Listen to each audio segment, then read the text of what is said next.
Hello guys. स्वागत है आप सभी का हमारे यूट्यूब चैनल मौसमी यादव वैशाली पर एक बार फिर से आ चुके हैं। आज का हम लोग धमाकेदार वीडियो लेकर के एक बार और आज जो हम लोग करने वाले हैं मैट्रिक के जो मॉडल पेपर है 2025 का, उसके साइंस का क्वेश्चन हम लोग करने वाले हैं, जो कि बहुत ज़्यादा इंपॉर्टेंट होने वाला है। ठीक है ना, तो ये सेशन देखिएगा, एंजॉय करिएगा बढ़िया से, और फिर जितना स्कोर हो रहा है ना उतना कमेंट बॉक्स में बताइएगा। ठीक है ना, चलिए स्टार्ट करते हैं आज के लेक्चर को। आज का पहला क्वेश्चन कह रहा है कि किसी प्रकाश स्रोत के सामने एक रुकावट रख देने पर क्या बनता है। पहला ऑप्शन है छाया, दूसरा उपछाया, तीसरा दोनों, या इनमें से कोई नहीं। जब किसी प्रकाश स्रोत के सामने कोई रुकावट को रख देते हैं ना तो क्या बनता है, छाया बनता है। ऑप्शन नंबर क्या हो जाएगा, ए हो जाएगा सही। ठीक है, ऑप्शन नंबर ए सही हो जाएगा। दूसरा क्वेश्चन कह रहा है कि समतल दर्पण की फोकस दूरी होती है 0, 50 सेमी, 100 सेमी, अनंत। तो जो समतल दर्पण होता है उसका फोकस दूरी क्या होता है, अनंत होता है। क्या हो जाएगा, ऑप्शन नंबर डी हो जाएगा। समतल दर्पण की फोकस दूरी अनंत होता है, और अगर बोले समतल दर्पण की क्षमता कितना होता है तो 0 होता है। ठीक है, इसको ध्यान रखिएगा, ऑप्शन नंबर डी सही हो जाएगा। थर्ड नंबर क्वेश्चन कह रहा है कि 1 मीटर फोकस दूरी वाले उत्तल लेंस की क्षमता क्या होती है। -1 डायोप्टर, 1.5 डायोप्टर, 1 डायोप्टर, या 2 डायोप्टर। तो 1 मीटर फोकस दूरी वाले उत्तल लेंस है तो उत्तल लेंस की क्षमता क्या होती है, पॉजिटिव होती है। ठीक है, और पी बराबर फॉर्मूला क्या, तो 1/f। जब फोकस दूरी 1 मीटर दे रखा है तो 1/1 मतलब क्या हो जाएगा, 1 डायोप्टर। ऑप्शन नंबर सी हो जाएगा। ठीक है, 4 नंबर क्वेश्चन कह रहा है कि निम्नलिखित में से किस लेंस को अपसारी लेंस कहते हैं। उत्तल लेंस, अवतल लेंस, बाइफोकल लेंस, या इनमें से कोई नहीं। तो कौन सा लेंस को अपसारी लेंस बोलते हैं, अवतल लेंस। ऑप्शन नंबर क्या हो जाएगा, बी सही हो जाएगा। और उत्तल लेंस को क्या बोलते हैं, अभिसारी लेंस बोलते हैं। ठीक है, ऑप्शन नंबर बी सही हो जाएगा यहाँ पे। 5 नंबर क्वेश्चन करें कि प्रकाश की चाल अलग अलग माध्यमों में होता है। पहला ऑप्शन है अलग अलग, दूसरा समान, तीसरा दोनों, चौथा इनमें से कोई नहीं। जो प्रकाश की चाल होता है ना अलग अलग माध्यमों में क्या होता है, अलग अलग होता है। ऑप्शन नंबर ए सही हो जाएगा। ठीक है, जैसे निर्वात में प्रकाश की चाल सबसे ज्यादा होता है, जहाँ पे घनत्व ज्यादा होगा वहां पे प्रकाश की चाल कम होगा, जिसका अपवर्तनांक ज्यादा होगा उसका प्रकाश की चाल कम होगा। तो ये बात है, ऑप्शन नंबर ए सही हो जाएगा। 6 नंबर क्वेश्चन कह रहा है कि किसी लेंस द्वारा उत्पन्न आवर्धन का ऐसे मात्रक क्या होता है। मिलीमीटर, सेमी, मीटर, या मात्रक विहीन। तो किसी लेंस द्वारा उत्पन्न आवर्धन का जो ऐसे मात्रक होता है ना वो क्या होता है, मात्रक विहीन होता है। ऑप्शन नंबर डी हो जाएगा। ठीक है, 7 नंबर क्वेश्चन कह रहा है कि निम्नलिखित में से किसका अपवर्तनांक सबसे अधिक होता है। कांच का, हीरा का, बर्फ का, या फिर वायु का। तो कांच का अपवर्तनांक 1.5 होता है, हीरा का 2.42 होता है, बर्फ या पानी का 1.33 होता है, और हवा का 1 होता है। तो कह रहे किसका अपवर्तनांक सबसे अधिक है, तो हीरा का है। और कितना होता है मैंने बता रखा, 2.42 होता है। ठीक है ना। 8 नंबर क्वेश्चन कह रहे कि एक अभिसारी लेंस बनाता है हमेशा वास्तविक प्रतिबिंब, हमेशा आभासी प्रतिबिंब, कभी आभासी तो कभी वास्तविक प्रतिबिंब, या इनमें से कोई नहीं। देखिए, जो अभिसारी लेंस होता है ना उसका दूसरा नाम है उत्तल लेंस। कौन सा नाम है, उत्तल लेंस। क्योंकि उत्तल लेंस को क्या बोलते हैं, अभिसारी लेंस। और उत्तल लेंस अवतल दर्पण के जैसा काम करेगा। और अवतल दर्पण टोटल 6 प्रतिबिंब बनाता था, जिसमें 5 वास्तविक और एक आभासी। तो ये भी क्या करेगा, कभी आभासी बनाएगा और कभी वास्तविक प्रतिबिंब बनाएगा। यानी ऑप्शन नंबर क्या हो जाएगा, सी हो जाएगा 8 का। 9 नंबर क्वेश्चन कह रहे कि आकाश का नीला रंग होना किस परिघटना का परिणाम है। अपवर्तन, प्रकीर्णन, परावर्तन, या इनमें से कोई नहीं।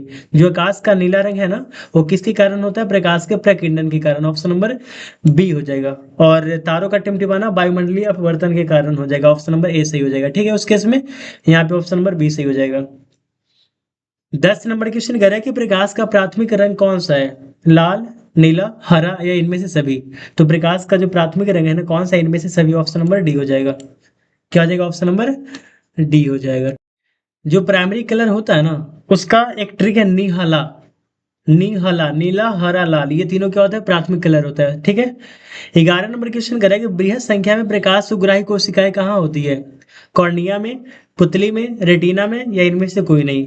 तो बहुत ज्यादा संख्या में जो प्रकाश प्रकाश सुग्राही कोशिका होता है ना वो रेटिना में होता है। ऑप्शन नंबर सी हो जाएगा। क्या हो जाएगा, ऑप्शन नंबर सी। और किसी वस्तु का प्रतिबिंब कहाँ पे बनता है, रेटिना। ठीक है, रेटिना पर बनता है। 12 नंबर क्वेश्चन कह रहा है कि दूर दृष्टि दोष के उपचार के लिए किस लेंस का प्रयोग करते हैं। उत्तल लेंस, अवतल लेंस, बेलनाकार लेंस, या इनमें से कोई नहीं। तो दूर के लिए जो है ना उत्तल लेंस का यूज करते हैं। क्या करते हैं दूर के लिए, उत्तल लेंस। ऑप्शन नंबर ए हो जाएगा सही। और अगर निकट की बात करें तो फिर अवतल लेंस का यूज करेंगे। ठीक है, 13 नंबर क्वेश्चन कह रहे हैं कि मानव नेत्र के लिए दृष्टि का अस्थायित्व होता है 1/6 सेकेंड, 1/10 सेकेंड, 1/16 सेकेंड या इनमें से कोई नहीं। तो जो मानव नेत्र के लिए दृष्टि का जो अस्थायित्व होता है ना, वो 1/16 सेकेंड होता है। ऑप्शन नंबर सी हो जाएगा। ठीक है। 14 नंबर क्वेश्चन कह रहा है कि निम्नलिखित में कौन सा मात्रक वॉट के बराबर होता है? जूल बटा सेकेंड स्क्वायर, जूल बटा सेकेंड, सेकेंड बटा जूल या इनमें से कोई नहीं। तो जो वाट के बराबर होता है ना, शक्ति, पी बराबर फॉर्मूला क्या होता है? पी बराबर होता है डब्ल्यू बटा में T. P for power, W for work, कार्य और टी फॉर टाइम। तो वाट का क्या हो जाएगा? डब्ल्यू का मात्रक जूल होता है और टाइम का सेकेंड, यानी जो वाट किसके बराबर होगा? जूल बटा सेकेंड। ऑप्शन नंबर बी हो जाएगा। ठीक है। 15 नंबर क्वेश्चन कह रहा है कि 1 किलोवाट घंटा बराबर होता है 100 यूनिट, 10 यूनिट, 1 यूनिट या इनमें से कोई नहीं। तो 1 किलोवाट घंटा जो होता है ना, वो किसके बराबर होता है? 1 यूनिट के बराबर होता है। ऑप्शन नंबर सी हो जाएगा। और किलोवाट घंटा किसका मात्रक है? तो विद्युत ऊर्जा का मात्रक है, ना कि विद्युत शक्ति का। इसको फोकस करके ध्यान रखिएगा कि किलोवाट घंटा विद्युत ऊर्जा का मात्रक है। ठीक है, ऊर्जा का है। हाँ। 16 नंबर क्वेश्चन कह रहा है कि विद्युत शक्ति का ऐसी मात्रक क्या होता है? Volt, what, joule, Newton. तो वोल्ट किसका होता है? विभव या विभवांतर का। वॉट किसका होता है? शक्ति का। ऑप्शन नंबर क्या हो जाएगा? बी सही हो जाएगा। जूल किसका होता है? कार्य या फिर ऊर्जा का होता है। न्यूटन बल का होता है। ठीक है, यहाँ पे ऑप्शन नंबर बी सही हो जाएगा। 17 नंबर क्वेश्चन कह रहे हैं 1 किलोवाट घंटा बराबर होता है 36 जूल, 36 100 जूल, 36 × 10⁵ जूल या फिर इनमें से कोई नहीं। तो हम सभी को पता है कि 1 किलोवाट घंटा को एक यूनिट भी बोलते हैं और उसका मान होता है 3.6 × 10⁻⁴ जूल। बट यहाँ पे अगर हम दशमलव उड़ाएंगे तो हो जाएगा 36 × 10⁵ जिसको हम 36 और जीरो की संख्या 5 लिख सकते हैं। यानी ऑप्शन नंबर क्या हो जाएगा? सी हो जाएगा। 36 × 10⁵ ठीक है। 18 नंबर क्वेश्चन कह रहा है कि दाएं हाथ के अंगूठे के नियम को किसने प्रतिपादित किया? मैक्सवेल का नियम, आइंस्टीन का नियम, फ्लेमिंग का नियम या इनमें से कोई नहीं। तो दाएं हाथ का जो अंगूठे का नियम है ना, वो कौन दिया है? फ्लेमिंग साहब ने दिया था। ऑप्शन नंबर सी। मैक्सवेल का नियम क्या है? तो यदि हम अपने दाहिने हाथ के अंगूठे को इस प्रकार पकड़े कि अंगूठा किसकी दिशा? धारा की दिशा, और बाकी जो चारों उंगलियां है ना, वो चुंबकीय क्षेत्र की दिशा को व्यक्त करता है। ये होता है मैक्सवेल का दक्षिणावर्त नियम। ठीक है, यहाँ पे ऑप्शन नंबर सी सही हो जाएगा। 19 नंबर क्वेश्चन कह रहा है कि विद्युत फ्यूज विद्युत धारा के किस सिद्धांत पर कार्य करता है? तो विद्युत फ्यूज जो है ना, वो विद्युत धारा के उष्मीय प्रभाव। ऑप्शन नंबर सी हो जाएगा। विद्युत फ्यूज हो गया या फिर विद्युत इस्त्री हो गया, ये सब उष्मीय प्रभाव पे काम करता है। ठीक है। 1 मिली एम्पियर बराबर होता है 1/10 एम्पियर, 1/100 एम्पियर, 1/1000 एम्पियर या इनमें से कोई नहीं। तो जो 1 मिली एम्पियर होता है ना, वो होता है 10⁻³ एम्पियर के बराबर। लेकिन अगर -3 पावर है, अगर उसको 1 में करेंगे तो फिर प्लस हो जाएगा, मतलब 1/10⁻³ एम्पियर के बराबर होगा। और 1/10⁻³ कहने का मतलब हुआ 1/1000। ऑप्शन नंबर क्या हो जाएगा? सी हो जाएगा सही। ठीक है, ऑप्शन नंबर क्या हो जाएगा? 20 का सी हो जाएगा। 21 नंबर क्वेश्चन कह रहा है कि प्रतिरोध का मान बढ़ाने के लिए प्रतिरोधकों को जोड़ा जाना चाहिए। मतलब अगर हमें प्रतिरोध का मान ज्यादा करना है तो प्रतिरोध जो दे रखा है उसको कौन से क्रम में जोड़ना है? श्रेणी क्रम में या समांतर क्रम या दोनों या इनमें से कोई नहीं। तो श्रेणी क्रम में क्या करते हैं? प्रतिरोध को डायरेक्ट जोड़ते हैं, और जब भी प्रतिरोध को डायरेक्ट जोड़ेंगे उसका मान मैक्सिमम प्राप्त होगा। ऑप्शन नंबर सी हो जाएगा। और अगर यही क्वेश्चन रहता कि प्रतिरोध का मान घटाने के लिए प्रतिरोध को कौन से क्रम में जोड़ना है, तो फिर होता है समांतर क्रम, और इसी का दूसरा नाम है पार्श्व क्रम। ठीक है, तो यहाँ पे ऑप्शन नंबर ए सही हो जाएगा। ओके, चलते हैं 22 नंबर क्वेश्चन पे। चलिए, 22 नंबर क्वेश्चन कह रहा है कि इलेक्ट्रिक हीटर की कुंडली बनाने में किस पदार्थ का प्रयोग किया जाता है? जो इलेक्ट्रिक हीटर है ना, उसकी कुंडली बनाने में नाइक्रोम का यूज करते हैं। ऑप्शन नंबर सी हो जाएगा। क्या हो जाएगा? ऑप्शन नंबर सी हो जाएगा। 23 नंबर क्वेश्चन कह रहा है कि निम्नलिखित में से कौन ग्लोबल वार्मिंग के लिए उत्तरदायी है? अमोनिया, जिसका रासायनिक सूत्र होता है NH3, O2 मतलब ऑक्सीजन, N2 मतलब नाइट्रोजन या CO2 फॉर कार्बन डाइऑक्साइड। तो कौन ऐसा गैस है जो ग्लोबल वार्मिंग के लिए उत्तरदायी है? तो कौन हो जाएगा? CO2। ऑप्शन नंबर डी हो जाएगा। 24 नंबर क्वेश्चन कह रहा है कि इनमें से कौन जीवाश्म ईंधन है? पेट्रोलियम, कोयला, प्राकृतिक गैस या इनमें से सभी। तो क्या हो जाएगा? इनमें से सभी। ऑप्शन नंबर डी हो जाएगा। ठीक है। 25 नंबर क्वेश्चन कह रहा है कि सूर्य और अन्य तारों द्वारा उत्सर्जित विशाल ऊर्जा का स्रोत है नाभिकीय विखंडन, नाभिकीय संलयन या दोनों या इनमें से कोई नहीं। तो सूर्य और अन्य तारों द्वारा जो प्रकाश इमिट होता है उसका स्रोत क्या है? नाभिकीय संलयन। ठीक है, ऑप्शन नंबर बी हो जाएगा। नाभिकीय संलयन का मतलब क्या होता है? जब दो हाइड्रोजन आपस में जुड़कर एक हीलियम नाभिक का निर्माण करता है और उसके साथ बहुत सारा ऊर्जा वो मुक्त करता है, जिससे क्या होता है वो ज्यादा चमकीला दिखाई देता है। और नाभिक विखंडन मतलब जब एक बड़ा परमाणु छोटे परमाणु में टूट जाए तो नाभिक विखंडन होता है। ठीक है, यानी यहाँ पे ऑप्शन नंबर क्या सही हो जाएगा, बी हो जाएगा, B for ball. Okay, 26 number question कह रहा है कि टिहरी बांध निर्माण का उद्देश्य क्या था। भूमि सिंचाई, बिजली उत्पादन, जल आपूर्ति, या इनमें से सभी। जो टिहरी बांध है ना उसका निर्माण का जो मेन उद्देश्य था क्या था, भूमि सिंचाई भी था, बिजली का उत्पादन भी था, और जल आपूर्ति भी था। मतलब ऑप्शन नंबर क्या हो जाएगा, डी फोर डॉग, इनमें से सभी हो जाएगा। ठीक है, 27 नंबर क्वेश्चन कह रहे हैं खिलौने में किस सेल का उपयोग होता है। डेनियल सेल, सौर सेल, सूखा सेल, या इनमें से कोई नहीं। जो खिलौना होता है ना उसमें हम लोग डेनियल सेल का यूज करते हैं। ऑप्शन नंबर बी हो जाएगा, सॉरी ए हो जाएगा। ओके, 28 नंबर क्वेश्चन कह रहे हैं कि जल में वैद्युत अपघटन में कैथोड पर कौन सी गैस मुक्त होती है। जल का फॉर्मूला क्या होता है, H2O। जब इसमें अगर हम करंट फ्लो करेंगे ना तो ये दो भागों में टूट जाएगा, H और OH। H पे प्लस चार्ज होता है, OH पे माइनस चार्ज होता है। तो प्लस वाला किसके पास जाएगा, माइनस के पास, और माइनस वाले प्लस के पास। अब कैथोड पे कौन सा चार्ज होता है, माइनस, तो इसके पास कौन सा जाएगा, प्लस, और प्लस किस पे चार्ज होता है, हाइड्रोजन पे। तो ऑप्शन नंबर क्या हो जाएगा, C4 कैट, ऑप्शन नंबर सी सही हो जाएगा। ठीक है, 29 नंबर क्वेश्चन कह रहा है कि zinc oxide plus carbon, zinc plus carbon monoxide में बदल गया तो कौन सा कथन सत्य है। यहाँ पे देखिए कि जिंक ऑक्साइड के पास क्या था, ऑक्सीजन ऐड हुआ था, लेकिन जैसे ही रिएक्शन हुआ ऑक्सीजन निकल गया। मतलब जिंक ऑक्साइड का यहाँ पे क्या हो गया, ऑक्सीजन तो निष्कासित हो गया, और जब भी ऑक्सीजन निकलता है उसको बोलते हैं अपकरण, और अपकरण को ही अपचयन बोलते हैं। मतलब जिंक ऑक्साइड का क्या हो गया, अपचयन। लेकिन ऑप्शन में तो नहीं है कोई, तो ये फिर नहीं हो पाएगा। फिर क्या हो जाएगा भाई, यहाँ पे नोटिस करिए कि कार्बन के पास इधर ऑक्सीजन नहीं है, लेकिन जैसे ही रिएक्शन कंप्लीट हुआ इधर कार्बन मोनोऑक्साइड बना लिया, मतलब कार्बन के साथ ऑक्सीजन जुड़ गया। और जब भी ऑक्सीजन जुड़ता है तो फिर क्या होता है, ऑक्सीकरण, और ऑक्सीकरण को क्या बोलते हैं, उपचयन। मतलब यहाँ पे कार्बन का क्या हो गया, उपचयित हो गया। ऑप्शन नंबर सी हो जाएगा। 30 नंबर क्वेश्चन कह रहा है कि जस्ता तथा हाइड्रोक्लोरिक अम्ल की अभिक्रिया के फलस्वरूप कौन सा गैस बनता है। नाइट्रोजन, हाइड्रोजन, सल्फर डाइऑक्साइड, या कार्बन डाइऑक्साइड। तो कौन सा गैस बनता है, ऑप्शन नंबर बी हो जाएगा, हाइड्रोजन। ठीक है, ऑप्शन नंबर क्या हो जाएगा, बी हो जाएगा। ओके, 31 नंबर क्वेश्चन कर रहा है कि निम्नांकित में कौन सा गैस चूना जल को दूधिया कर देता है। कार्बन मोनोऑक्साइड, कार्बन डाइऑक्साइड, या फिर ऑक्सीजन, या फिर क्लोरीन। तो कौन ऐसा गैस है जो चूना जल को दूधिया कर देता है, तो क्या हो जाएगा, ऑप्शन नंबर यहाँ पे बी हो जाएगा सही, कार्बन डाइऑक्साइड। ठीक है, ऑप्शन नंबर क्या हो जाएगा, बी हो जाएगा। ओके, ऑप्शन नंबर बी हो जाएगा। 32 नंबर क्वेश्चन कर रहा है कि निम्नांकित में से कौन बूझा हुआ चूना है। Calcium oxide, calcium carbonate, calcium hydroxide, या फिर कैल्शियम। तो बूझा हुआ चूना कौन सा हो जाएगा, ऑप्शन नंबर सी हो जाएगा, calcium hydroxide. Option number C. CaO को बोलते हैं कली चूना कैल्शियम ऑक्साइड। CaCO3 इसे बोलते हैं कैल्शियम कार्बोनेट, जो संगमरमर का फॉर्मूला होता है। ठीक है, और कैल्शियम का परमाणु संख्या कितना होता है, 20 होता है। ठीक है, यानी ऑप्शन नंबर सी सही हो जाएगा यहाँ पे। 33 नंबर क्वेश्चन कर रहा है, कह रहा है 33 नंबर क्वेश्चन कि दंत मंजन पढ़ाया होता है अम्लीय, क्षारीय, लवणीय, या फिर इनमें से कोई नहीं। तो दंत मंजन का जो टेस्ट होता है ना वो क्या होता है, क्षारीय होता है, और क्षारीय का पीएच मान 7 से अधिक होता है, अम्लीय का 7 से कम, और उदासीन पे क्या होता है, 7 होता है। 34 नंबर क्वेश्चन कह रहे हैं कि नींबू में कौन सा अम्ल होता है। एसिटिक अम्ल, लैक्टिक अम्ल, सिट्रिक अम्ल, या इनमें से कोई नहीं। अगर नींबू की बात करेगा तो कौन सा अम्ल हो जाएगा, सिट्रिक अम्ल, और अगर सिरका की बात करेगा तो एसिटिक अम्ल हो जाएगा। ठीक है, लैक्टिक अम्ल का फॉर्मूला क्या होता है, C3H6O3। ऑप्शन नंबर यहाँ पे सी सही हो जाएगा। 35 नंबर क्वेश्चन कह रहा है कि मिल्क ऑफ मैग्नीशिया का पीएच मान कितना होता है। तो ध्यान रखिएगा जो मिल्क ऑफ मैग्नीशिया होता है ना वो क्षारीय प्रकृति का होता है, और इसका पीएच मान 10.5 होता है। ऑप्शन नंबर डी हो जाएगा। जस्ता का अयस्क है बॉक्साइट, सोडियम क्लोराइड, सिनेबार, या फिर जिंक ब्लेड। तो बॉक्साइट किसका अयस्क है, एल्यूमिनियम का। सिनेबार किसका है, आई थिंक मरकरी का है।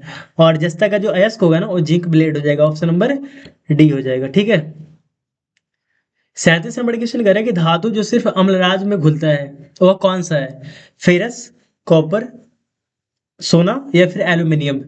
तो सोना जो है ना, सोना और प्लेटिनम ये दो धातु है जो अम्लराज में घुलता है। यहाँ पे प्लेटिनम ऑप्शन में नहीं है तो क्या हो जाएगा, option number C for cat, सोना हो जाएगा। ओके, 38 नंबर क्वेश्चन कह रहा है कि निम्नलिखित में कौन आयनिक यौगिक नहीं है। Calcium chloride, potassium chloride, carbon dioxide या इनमें से सभी। तो आयनिक यौगिक क्या होता है जिसमें प्लस और माइनस, कहने का मतलब धातु और अधातु दोनों मिलकर के बनता है, उसे बोलते हैं आयनिक यौगिक। और जिसमें अधातु धातु होता है उसे बोलते हैं सहसंयोजक यौगिक। तो कौन सा नहीं है? Carbon dioxide. ऑप्शन नंबर हो जाएगा C for cat, carbon dioxide. Okay. 39 number question कह रहा है कि हीलियम गैस है सक्रिय, अक्रिय, उदासीन या इनमें से कोई नहीं। तो हीलियम गैस जो है ना वो क्या है? अक्रिय गैस है। ऑप्शन नंबर बी हो जाएगा। 40 नंबर क्वेश्चन कह रहा है कि सबसे कठोर प्राकृतिक पदार्थ कौन सा है? लोहा, सोना, चांदी या हीरा। तो कौन सा हो जाएगा? हीरा हो जाएगा। ऑप्शन नंबर डी हो जाएगा। 41 नंबर कह रहा है कि बेंजीन का अणुसूत्र है C2H2, C2H4, CH4 या C6H6। तो जो बेंजीन का फॉर्मूला होता है ना वो C6H6 होता है और इसका आकार कैसा होता है? रिंग के जैसा होता है और इसी को बोलते हैं एरोमेटिक यौगिक। ठीक है, एरोमेटिक यौगिक इंपॉर्टेंट है ये। 42 नंबर क्वेश्चन कह रहे हैं कि हाइड्रोजन के दो परमाणुओं के बीच कौन आबंध बनते हैं? त्रिआबंध, द्विआबंध, एक आबंध या इनमें से कोई नहीं। तो कौन सा आबंध बनते हैं? एक आबंध, क्योंकि हाइड्रोजन के बाहरी कक्षा में खुद एक इलेक्ट्रॉन होता है, तो साझा करेगा तो एक एक इलेक्ट्रॉन को साझा साझा करेगा तो एक बंधन, दो दो इलेक्ट्रॉन को साझा करेगा द्विबंधन, तीन तीन को साझा करेगा फिर त्रिबंधन। यहाँ पे ऑप्शन नंबर सी सही हो जाएगा। ठीक है। 43 नंबर क्वेश्चन कह रहे हैं कि चूना जल का रासायनिक नाम क्या है? ऑप्शन ए हो जाएगा बी, CaOH के हॉल टू हो जाएगा। ओके, जल की बात करेगा तो OH आएगा ही आएगा, तो CaOH के हॉल टू हो जाएगा। ऑप्शन नंबर बी हो जाएगा। 44 नंबर क्वेश्चन कह रहे हैं कि चीनी का रासायनिक सूत्र क्या होता है? CH3CHO, C6H12O6, ये तो ग्लूकोज का होता है, C12H22O11। ऑप्शन नंबर हो जाएगा सी हो जाएगा। कौन सा ऑप्शन हो जाएगा? C for cat. 45 number question कह रहे हैं कि निम्नलिखित में कौन सबसे अधिक क्रियाशील है? कौन हो जाएगा? C2H6, CH4, C3H8 या फिर C2H4। तो सबसे ज्यादा क्रियाशील कौन है? एल्काइन, एल्काइन के बाद एल्कीन और एल्कीन के बाद एल्केन। मतलब सबसे कम क्रियाशील कौन है? एल्केन है और सबसे ज्यादा एल्काइन है। ठीक है। तो यहाँ पे जो C2H4 हो जाएगा ना उसका फॉर्मूला होता है इथिन का होता है ना, तो एल्केन के बाद सबसे ज्यादा क्रियाशील कौन होता है? एल्कीन होता है। तो ऑप्शन नंबर क्या हो जाएगा? डी हो जाएगा। Okay, C2H4। 46 नंबर क्वेश्चन कह रहा है कि मेंडलीव ने अपनी आवर्त सारणी तैयार करने के लिए कौन सा मापदंड अपनाया था? न्यूट्रॉन की संख्या, परमाणु द्रव्यमान, परमाणु संख्या या फिर मोल संख्या। तो कौन सा अपनाया था? परमाणु द्रव्यमान। ऑप्शन नंबर बी हो जाएगा। 47 नंबर क्वेश्चन कह रहा है कि निम्नलिखित में कौन क्षार धातु नहीं है? तो जो वर्ग एक के जो तत्व होता है ना उसको बोलते हैं क्षारीय धातु, और वर्ग दो के तत्व होता है उसको बोलते हैं क्षारीय मृदा धातु। तो वर्ग एक के तत्व को हम कैसे याद करवाए थे आप लोग को? हेलिना के रव से फरियाद। ठीक है, हाइड्रोजन हो गया, लिथियम हो गया, सोडियम, पोटासियम, ये सब हो जाएगा। तो ये जो है क्षारीय मृदा, सॉरी क्षारीय धातु है, तो ये भी क्षारीय धातु है, ये भी क्षारीय धातु है। तो ऑप्शन नंबर क्या हो जाएगा? ए हो जाएगा सही। ऑप्शन नंबर ए हो जाएगा मैग्नीशियम। मैग्नीशियम कौन से ग्रुप में आता है? वर्ग दो के ग्रुप में, और ये जो है क्षारीय मृदा धातु कहलाता है। ठीक है, तो ऑप्शन नंबर ए सही हो जाएगा। ओके। 48 नंबर क्वेश्चन कह रहा है कि निम्नलिखित में कौन हैलोजन समूह का सदस्य है? Barium, boron, bromine, beryllium. तो जो हैलोजन समूह का सदस्य है ना उसको वर्ग 17 में रखा गया है, और इसमें मैं ट्रिक क्या बताए थे?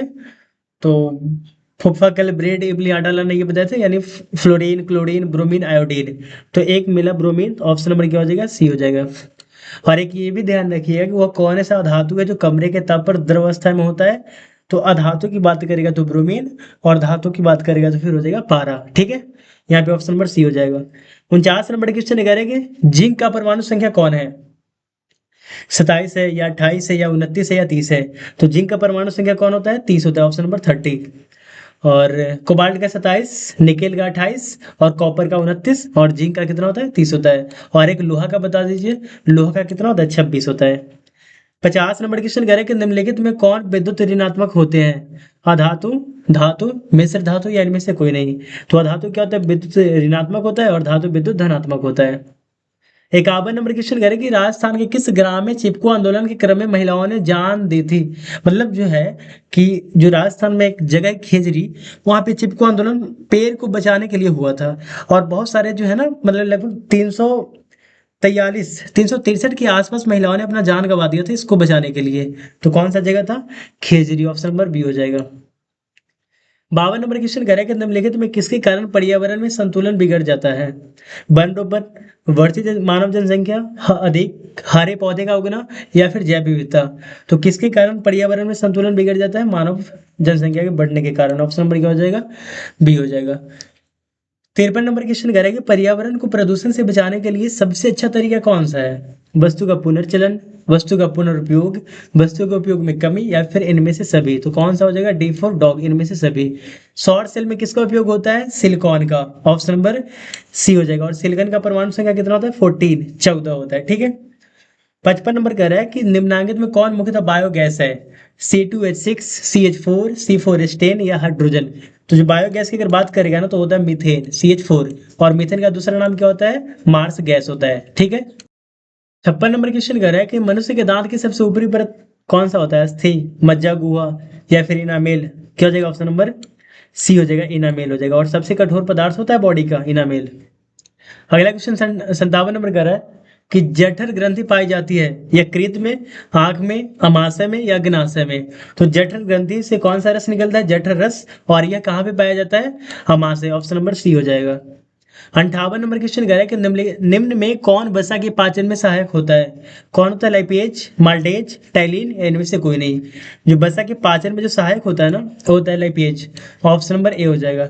टाइलिन जो मुंह के जो लार होता है ना उसमें जो एंजाइम पाया जाता है उसे टाइलिन बोलते हैं। और एक क्वेश्चन का आंसर आप लोग कमेंट बॉक्स में दीजिएगा कि प्रोटीन के पाचन के लिए किसे जाना जाता है? मतलब प्रोटीन को अगर पचाना है तो उसमें कौन एंजाइम काम करता है, ठीक है। इसका आंसर आप लोग कमेंट बॉक्स में दीजिएगा, ओके। चलते अगले क्वेश्चन पे। कह रहा है पित्त रस का रंग कैसा होता है? पीला, हरा, सफेद, या फिर इनमें से कोई नहीं। जो पित्त रस होता है ना उसका जो कलर होता है वो होता है हरा, ऑप्शन नंबर बी हो जाएगा। और हरा हरा जो है वो कौन से वर्णक के कारण होता है? तो एक जो लीवर होता है उसमें एक वर्णक पाया जाता है जिसका नाम है बिलीवर्डिन। तो बिलीवर्डिन है, इसके कारण इसका रंग क्या होता है? हरा होता है। 60 नंबर क्वेश्चन कह रहा है कि पौधों में श्वसन होता है तना में, पत्तियों में, जड़ में, या फिर इनमें से सभी। तो जो पौधों में श्वसन का काम होता है ना और डी फॉर डॉग, इनमें से सभी होता है, ओके। 61 नंबर कह रहा है कि हरे पौधे रात्रि में किस गैस का निष्कासन करते हैं? कार्बन डाइऑक्साइड, ऑक्सीजन, नाइट्रोजन, या इनमें से कोई नहीं। जो हरे पौधे हैं ना वो रात्रि में कौन से गैस का निष्कासन करते हैं? वो करते हैं कार्बन डाइऑक्साइड को, ऑप्शन नंबर ए हो जाएगा। दिन के समय ऑक्सीजन को रिलीज करता है और रात के समय कार्बन डाइऑक्साइड को लेता है। क्यों? क्योंकि रात के समय प्रकाश संश्लेषण की क्रिया नहीं होती, इसलिए कहा जाता है कि रात के समय पेड़ के नीचे नहीं सोनी चाहिए। क्योंकि रात के समय क्या पेड़ छोड़ता है? CO2। बट हम लोग को क्या नीड है? ऑक्सीजन की जरूरत है ना, इसलिए ऐसा माना जाता है। 62 नंबर क्वेश्चन कह रहा है कि किण्वन के फलस्वरूप कितने ATP का निर्माण होता है? 2, 4, 36, या फिर 38। तो कितना ATP का निर्माण होता है? ऑप्शन नंबर ए 2 हो जाएगा। और ATP का फुल फॉर्म क्या होता है? एंडोसाइन ट्राइफॉस्फेट, एंडोसाइन ट्राइफॉस्फेट होता है, ठीक है।